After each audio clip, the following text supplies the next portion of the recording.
Okay, let's do Pak Sao. All right, you punch.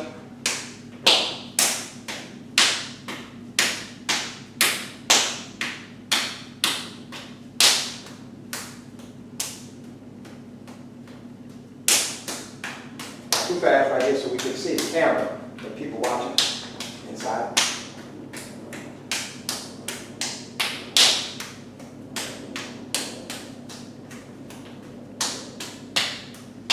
Okay, one hand, speed it up.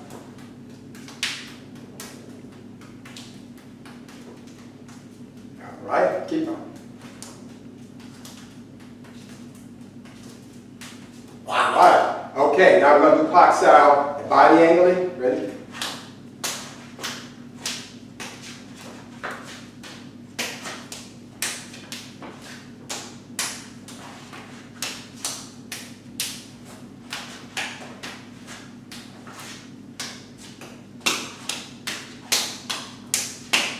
Okay, and now we're going to do combination. Pak. Let's do Pak and Pak Da. Pak Da. Pak Da. Pak Da. Pak Da. There's a universal drill right here that's used a lot by a lot of Wing Chun students. Break this combination. Right? Pak Da. Da. Da. Okay, and now Pak Sao. You're punching. Got it.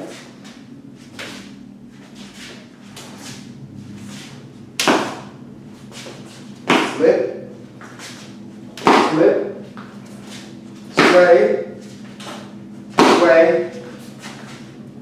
roll back, roll back, roll back, duck, duck.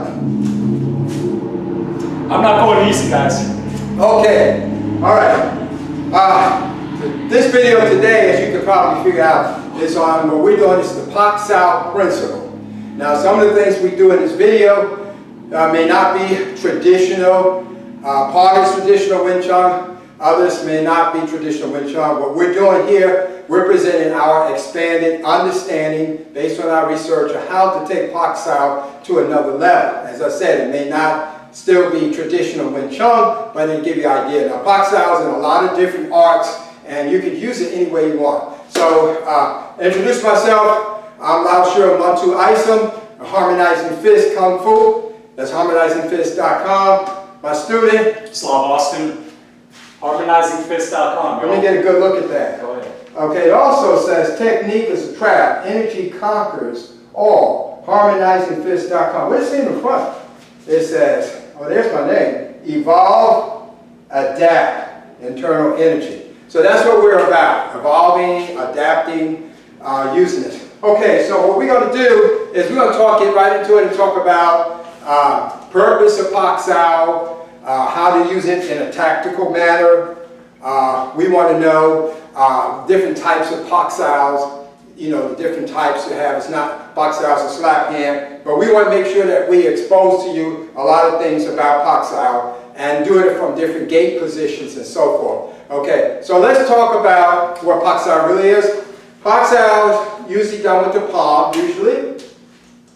And as you can see right here, my palm makes contact. Now you can make contact with the wrist, you can make it forearm, you can make contact with elbow, you can make contact with the side, the lateral deltoid, the shoulder area, and you can also make contact on this side with the inside forearm.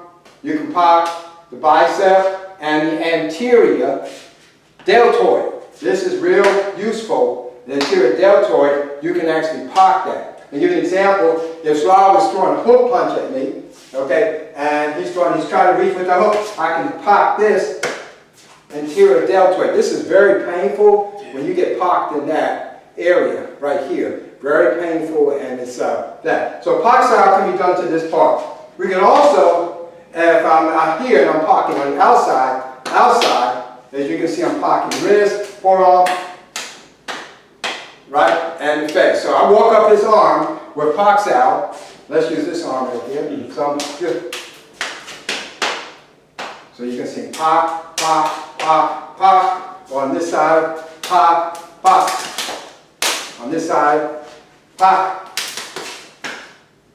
All right? So you can also pak, end up parking the person's actual face. If I'm doing a Pak Sao, my hand is moving forward, so that can end up also happening to them. But right now we're showing you the palm. So we have this Pak Sao right here, which is on the outside of the forearm. Right? As we say, we can park and grasp a little bit. It doesn't have to be open like that. You can park and you can grasp this way, at this angle, as you can see. So that's outside, opposite. Then this inside right here is punching here. I can park and hit. That's a useful way to use it. Right? Park and hit. And of course, we have another Pak Sao, which is outside. This looks like Wu Sao. It is Wu Sao from a Wing Chun point of view, but I'm using outside of my wrist. Okay, so I'm slapping here, one, here.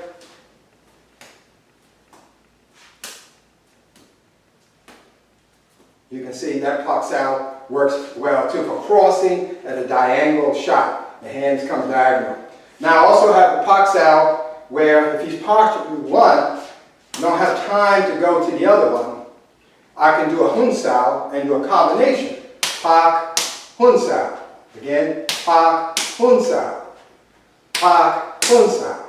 On this side, Pak, Hun Sao. Pak, Hun Sao. Pak, Hun Sao. Now if the other hand came, I would move Pak here. And as you see, I'm in a perfect position to strike him. Hit and strike. Okay, now, so let's give you an example of the diagonal. So we have the diagonal Pak Sao, we have the opposite hand Pak Sao, we have the inside Pak Sao, and we have a low Pak Sao which is coming here, right here. So it's coming sort of like slow motion. 1, 2, 3. This side, right? 1, Pak, hit, right? Now, some of y'all might be watching, y'all might be saying, well, wait a second, Laoshur, you're using the Pak, but it looks like you're using it to hit too. So can you speak a little bit about, because I thought, Pak was defensive only, but plot twist, it's not. Okay, Pak is basically an attacking method. It's what we call, what makes Wing Chun good is Wing Chun is more not about defense, but offense. So it's attacking your opponents, displacing their arm position, displacing off the line of the attack, put you in a better position so you can hit their vulnerable spots. And that's what you're trying to set up. So we use Pak Sao more as to set up the action. Let's just say Slav was in the guard, like your classical guard right here. And my Pak Sao here is not defensive. I'm not waiting for him to attack me or anything like, waiting, after the attack. But I'm moving forward right here, intercepting quickly to place my strike. This hand's in the guard, the classical boxing guard right here. So my hand is moving here. That's the back of the hand, right? Right? And allow my hand to attack him. Those first 3 shots were all Paks. Because the Pak is just a slap hand, right? So he came with the outer one that he was talking about, right? He came Pak, Pak, Pak, and then put himself in position. Right, right. So this will give you a better understanding of what we're trying to accomplish and what we're trying to do with Pak. It's important when you do Pak that you move on each Pak. Okay, I know in the static drill, many Wing Chun practitioners will practice. This is good only up to a certain point where you're just trying to work on your hands. But you want to be moving here, moving here, moving here, here, and have a low shot, right? Moving there so that you can control your opponent, line of attack. So we go after the opponent, it sets the rhythm, it allows me to do different types of combinations on my opponent, so it's a real thing. So how often do you use Pak Sao when you're fighting a spar? How often do you use it? Man, all the time. What do you mean by all the time? That's a lie. I never use Pak Sao actually. Okay. that's a lie. I'll use but he's going to use it. He's going to start using it more often. The knowledge is, So let's look at the Wing Chun gate theory. With the gate theory, we have the inner gate, we have outer gate opposite each other. We have neutral position, we have domination, we have submissive position right here, okay? And 2 on 1. And then we have like diagonal, which 2 on 1 and 2 on 1. So in every case of these gates, you should know how to use Pak Sao. So for the outer position, this is the diagonal position, right? Park, I could double park, or I could just park one hit, either hand is fine, right? One hit, that's fine. That takes care of that position. Okay, so a neutral position, when the hands, one is in, one is out, right here, how I'm using this, park that hand, I can park again, and I can attack my opponent. I can park one hand here, here, here, like here, 1, 2 with 1, or I can start by going 1, park. I can park both of them, moving his hand offline to hit. Moving his hand offline to hit. Again, one more time. One of my favorite moves, and to hit. Can I share two things? Sure. The first thing, that whole sequence was all poks. Even when he hit me, it was a pok, right? The second thing, this is the real crazy thing that's going to blow all your minds. When he poks, he uses different energy depending on the pok. So sometimes he'll pok forward, sometimes he'll pok to empty it, and sometimes he'll pok to move it. And we're going to cover that. We're going to get into that. When I do use pok, I want to say I do take the root. Okay, so when I pok his hand, this way I step forward to take his root. That's important. I'm glad you brought that up. So when I'm doing a Pak Sao, I step in to take his root position, to disbalance him. That's where his center of mass is. So I'm going to disrupt that center of mass. That's what I want to do. So when you're doing Pak, that should be a goal for you to try to take his root, to dominate his position. Now, when you parking center line, don't chase the hands. That's something we want to cover. So here's an example of chasing my hand. Slav is throwing, he's not a trained fighter. He's coming kind of out here. So I'm going here. One, I'm parking here. I'm parking here. He's going overhead, right? I'm parking there. All right? So that's chasing the hands. In Wing Chun or other traditional arts or Bagua, different arts, we don't chase the hands because that throws everything off. So what we want to do is we want to stay within the parameter of the center line where we're most efficient. And so anything on the inside or bordering on the outside of that line is your defensive. For the zone for high and low would be here, and that would be the high and low. This would be horizontal plane on that line right here. And then inside, of course, is fine. So that's what we want to stay there. All right. So how do we stay there when somebody is throwing a wide hand? Okay. How can I park that hand? So the idea is that you don't. So what you do is you go to the body. You park the body. Okay. So again, if this hand is coming wide at me right here, I park the body. The deltoid, anterior deltoid. Remember that area, very painful. Okay, same thing with this hand right here. Park the body. That's where I'm going. Okay, so if he's getting ready to throw an overhead hand like here, park the body. Ooh. Okay, so right here, this is the collarbone area, right here on this side, so I'm not sure we can see it, right? Park the body. See, I'm also moving. I'm not standing up like a traditional Wing Chun guy. When he throws that, I have to roll with him. Park the body, right?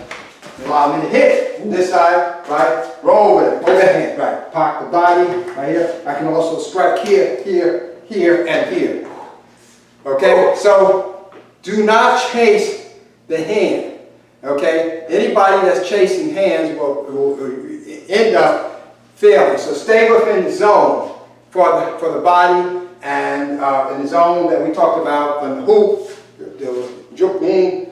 Stay within that range, and that's sort of like your parameter for your training. Okay, there's one more aspect of Pak Sao I want to cover before we end this video. And I'm halfway through, so I want to say that if you like this video, please don't forget to hit the like button and subscribe, because that helps with the algorithm, and it helps us to show more videos to more interested people, and to help us to make more videos as well. So again, please don't forget to do that. And we know y'all want to watch this. We know y'all want to see these. We got a lot more stuff coming down the pipe. We got so much. Got so much coming down the pipe. And check out our other videos. Last video we did is Bong Sao, friend, is it your best friend or worst enemy? We have a couple of other ones. And Chi Sao without Bong Sao. So that's on our channel too, okay? On the Harmonizing fist. Right? So the last one is the yin and yang aspect of Pak Sao. Okay, so when my hand is here, my hand goes forward.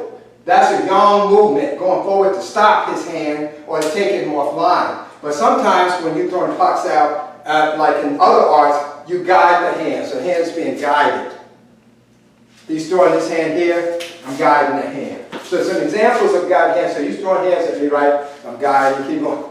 Guiding, guiding, guiding, guiding, guiding, guiding. As you notice, I didn't chase the hand. I went right to the face or to the torso. So that's the yin aspect. So even on this one, slow motion, you punch it. So you see that rolling back energy? You see that rolling back energy? Here, you see that energy rolling back in or guiding this way. We have a move in mantis. When they throw a punch, I guide it off to the side and then I punch. Right here. This is a move from art called Bumble. He would throw the other hand, you know, and I would here and then I would here. Okay? So even in the mantis art, we guide. So Pak Sao is not all about forward. If he's punching straight down the line and I go forward, I'm hurting my hand with his forearm. Plus it can slip and hit me. So you don't want to go straight down the vector line with that. As I said, if you're using the aggressive, the yang version, you're guiding it off, but you're going forward, intercepting early interception, early interception, early interception. But if you have to guide it, then you want to make him stretch that movement out by repositioning yourself. I'm even on this close right here, as you can see. He's right here on top of me with that punch, right? Right from here, I'm guiding it, right? Guiding. See, that's sort of a guiding Pak. And I'm coming back. Okay? So, yes. I don't know if y'all noticed, again, all these secrets embedded in the stuff that he's showing y'all. Y'all didn't, I don't know if y'all caught it. He mentioned mantis. That's not Wing Chun. That's a different form of martial arts. What he's trying to tell y'all, and this is the real key here, Pak Sao can be used in any martial art. It doesn't have to be just Wing Chun. It doesn't have to be just blah blah. That's the point we're making. And even like if you're a kicker or Taekwondo, if he's punching me right here, I can guide it, as you can see, bring my leg up, and I can kick him. If he's throwing another punch on me right here, I can guide it here, and there's my hook kick. So it's very useful too. This video is about the Pak Sao Principle. Okay, we're not trying to say anything traditional. Again, I mentioned earlier, it's our version. Some is traditional, some is non-classical. It's our expanded understanding that we're sharing with you. So we're going to end this video by saying, again, thank you for allowing us to present this to you. We'll check out other videos. And don't forget to hit the like button. We need that like button, okay? And hit the subscribe button as well, okay? So that we can make more YouTube videos and help with the algorithm. All right? You guys have been great. Thanks for having us. Take care, y'all.